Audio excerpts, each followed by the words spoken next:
Time now for sports on 104.7 The Cave. Here's Ned Reynolds. Mike, the intern, Ned Reynolds, in the studio. If we could make it into work, you better also make it into work. I'm actually going to send a memo saying that, hey, Ned made it.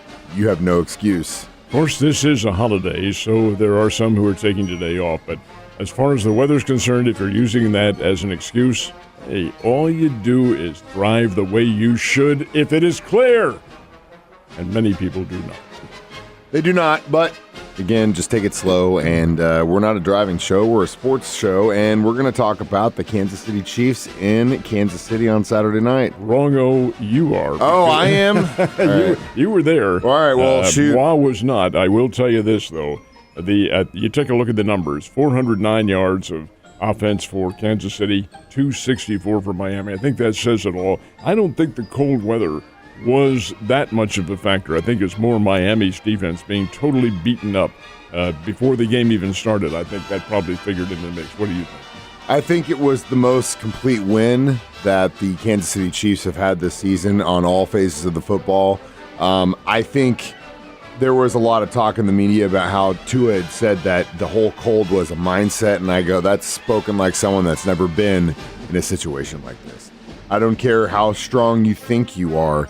There's a certain point in which the human body can only withstand so much. I can promise you Tua did not walk the beaches of Waikiki with the temperature at that level. No, and I guarantee you he never... I was using Jay as an example. The guy does afternoons here. He's from Hawaii and California, okay?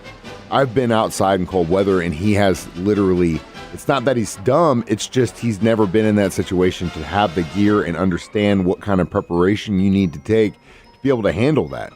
But all in all, I think even and you're right, even the one touchdown that the Dolphins did had was a busted route that Tyreek just happened to make the best of, and it just got lucky. After that, they were done. And I don't know. It was great. I was going to be really upset if I went through all that, went up to the game, tailgated, did everything for an L. But we got the dub. I just didn't think there was ever a chance the Chiefs were going to lose. They handled the Dolphins in Frankfurt, Germany. People forget Kansas City was up 21-0 in that game. It was 21-14 was the final score, but they were never in danger. And they, other than 10-7 being the score when Tyreek caught his 53-yard touchdown pass, other than that, there was just never any danger. How about Patrick Mahomes being sacked 0 times? Offensive line played really good against normally pretty good Dolphins team, and he had time, and it looked like he was in control, which was really, really nice. Rashee Rice with 8 catches and 12 targets. He's the new man. He's the one for whom they're going. Yeah, you've got Kelsey and some others in there, but the guy is Rashee Rice, the Southern Methodist kid, who really is doing very well. He's acclimated himself to the scheme that Andy Reid has and the other offensive coordinators have, and handled it wonderfully. Of course, you don't go to SMU unless you've got a pretty good head on your shoulders. So, indeed, I think he probably does. They made a good choice there. And Kansas City will find out what happens to them next week. We'll find out later on today. I've been saying since probably week 10 that Rashee Rice should be our W1, and he definitely proved that and had better numbers than Tyreek Hill on Saturday night. So, yeah, I agree. I think Rashee's having a really good year, and it's good to see his development, and we needed him to develop that quick. Now, let me ask you the auxiliary question here, and that is, at the end of the game, and you stayed for the whole game, you were there, how much of an impact did it have on you as a fan? Now, this is not the coldest game ever, but it was, I think, ranked 8th somewhere along the line. It was the 4th coldest of all time, first coldest at Arrowhead of all time. Well, the first coldest at Arrowhead I can buy. The Green Bay one back 50-some years ago was deadly, and they had other games in between. I thought it was 8th, but the 4th, regardless of that. How did you react? After the game? Well, how during the game and afterwards? I mean, I've been hunting. I've been duck hunting. I know what it's like to be in extreme cold like that. I've camped in the mountains in December before. I know what it's like. Honestly, like I said in the broadcast with you guys on Saturday night, that was the coldest I really had been up until that point, because I'd been inside a tent with propane heaters and we were good. Once I got out, I layered up and had my on-field cape on, and I was perfectly fine. I will say, though, that after it was after halftime. We went down to the concourse, hung out, saw some people, went back up. I got a piece of pizza and a soda. I ate half of the pizza, took a drink of soda, put the soda down, ate the rest of the pizza, and when I went back to drink my soda, it was completely frozen. Is that right? Yep. Now, I read where they had what are called warming stations. Oh, what are they? Well, that was the other thing. Arrowhead, I think, did a pretty good job. There were certain locations where they had propane heaters, and then there were people just lined up in the rooms where you would get on the elevator to go up that obviously didn't have enough layers on. I will say the best decision I ever made was buying that ski mask. That was huge. And there were guys selling them out there. But yeah, if you didn't bring the eye covering, you would have been hurting. Mm-hmm. So yeah, you needed everything covered the entire time. Now, in terms of the overall perspective of the audience, I am told, and it was written in some of the columns, there were noticeable numbers at empty seats. Like I said, there's probably about 70,000 in there, which, considering the fact of how cold it was, 70,000. And like I had kept saying, that's the type of fan you want in those seats. It's the guy who can only afford a $50 ticket, because they're going to scream and they're going to make a noise. And we caused 2 delay of games penalties. So empty seats my butt. Even if there were, it didn't matter, because if we're able to cause 2 delay game penalties, obviously we were doing our job. How long did it take you to warm up? Not bad. I mean, once we met some people, kind of converged into 1 or 2 vehicles, and then brought everything into the stadium. So the second time I was the coldest was after the game, when I was tearing all my layers off to get back into the car.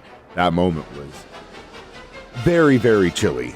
But other than that, it was good. Made it back down about 1 in the morning. So what about the anticipated revolt by the TV public because the game was the first ever playoff game on streaming? Okay, what about the result? We'll put it up for your decision here. NBC announced the numbers at 23 million viewers.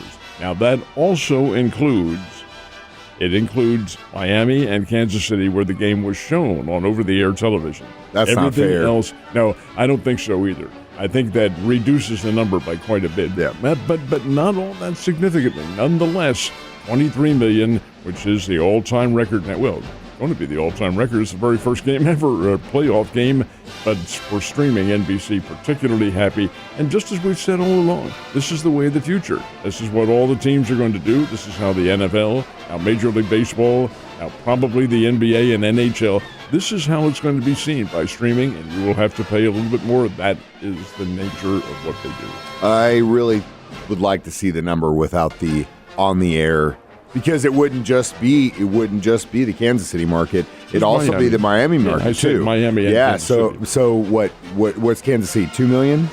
Yeah, but you can't figure. It's 23 million for the total audience. Okay, 2 million probably not watching that. It's because when you have a local telecast like that, you'll have the majority, yes. And Miami, which is probably about 5 or 6 million, somewhere around there. It's in the millions. It takes the number down a little bit, but it's impossible, really, since they lumped them all together, to figure out how much that is. It is down a little bit, but, Mike, regardless, it's not that significant. It's still pretty good. I'd say probably if you marked off the regional, that we're talking probably, 15 to 18 I'm going to say 17. Yeah, that's in my mind. And we didn't go too far in math, so don't take too much credit in that. Keep in mind now, TV's my industry. That's what I was in. I'm not for that at all. Well, no, and again, it's a gouge, is what it is. Especially, I think they should at least open. I get it in other states where it doesn't really matter. I mean, if you're in Nebraska or maybe Nebraska, or actually be out of Omaha area, Utah. Okay, and there are not a lot of Chiefs fans in Utah, so I get that. But at least in the state of Missouri, and some of Kansas and Nebraska, in Oklahoma, let us watch it. So I guess we found out who them boys are after yesterday, didn't we? Oh, my. Boy, Dallas. This is interesting, too, because the score looks deceptively close. Dallas loses to the Green Bay Packers by a score of 48-32 is the final score. But the interesting factor is that Green Bay was up 27-0. And you knew it was going to take a miracle comeback for the Cowboys to win it. They did make an attempt at it. They did score. But the Green Bay Packers knocked the Dallas Cowboys out of the playoffs. Houston Texans got a win on Saturday over the Cleveland Browns. Detroit Lions beat the Los Angeles Rams 24-23. The Lions' first win in 30 years. And that by win, I'm talking about the playoffs, of course. First playoff victory for Detroit. Oh, they're celebrating in Motor City. There are 2 games today, one of which had to be postponed from yesterday. That's the Buffalo Bills-Pittsburgh Steelers game, and the other's Philadelphia at Tampa Bay. We'll see how those things work out, and then the first round of the playoffs will be history, and the Chiefs will play again next weekend. The Steelers win. The Chiefs will then host the Texans at Arrowhead. The Bills win. We go to New York. I thought the Steelers were coming to Kansas City. No, the Steelers are the lower seed. So it would be Houston. Houston comes to Kansas City. Steelers go to Baltimore. Pittsburgh. Well, yeah, of course, but that's how that thing works. Because if Buffalo wins, we'll go to Buffalo, and then who knows down the road. And who knows what it might be doing at Buffalo. Yep. In fact, today's game is not going to be very pretty, but the governor of New York, who actually forced the postponement along with the NFL of Sunday's game, said no matter what, they play today.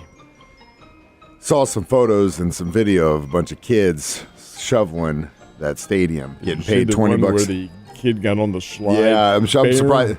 That definitely has gone viral. Bare-chested and it's 0 degree.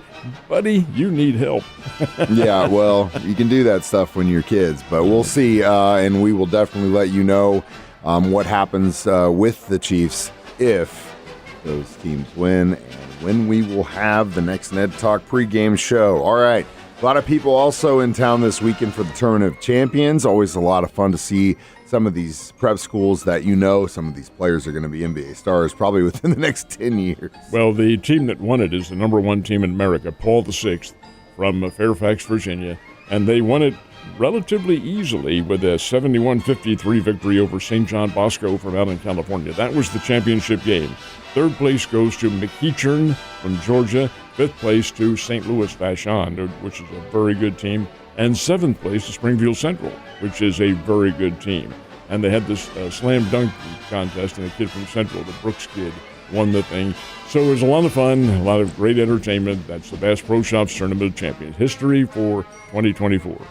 MSU Bears kind of had a down couple weeks leading into this weekend. They got a chance to make it up on Saturday. Were they able to do that? They were by 10 points over Evansville, which they needed to win. Mike, there was no option here. The Bears had to win it. 74-64, the Bears beat the Aces. And this time, the Bears, they came to play. N.J. Benson, who's a big kid underneath, had 22 points. It relatively didn't even show up for the other game that they had. And then the Bears in the paint. That's where Missouri State dominates, 36-18, with points in the paint over Evansville. That's a big win. Hey, the Bears, maybe they're coming back now. I still think, I maintain, despite what's happened, that they are a pretty good team. Well, time will tell, but at least they're winning the ones they absolutely have to win. How'd the other area teams make out in the Lady tournament? Bears played last night. Illinois State lost 85-78, and that is the Lady Bears' first Missouri Valley Conference loss of the year. Both of the Drury teams won their games over Missouri S&T from Rolla, and both Southwest Baptist teams lost to Maryville out of St. Louis. So a kind of a pick-em, choose-em weekend for the winners. Ned, we got plenty of sports left to talk about. Unfortunately, they've all frozen, so we'll have to wait till they thaw out. I'll see you tomorrow. You be safe. Stay warm, sir.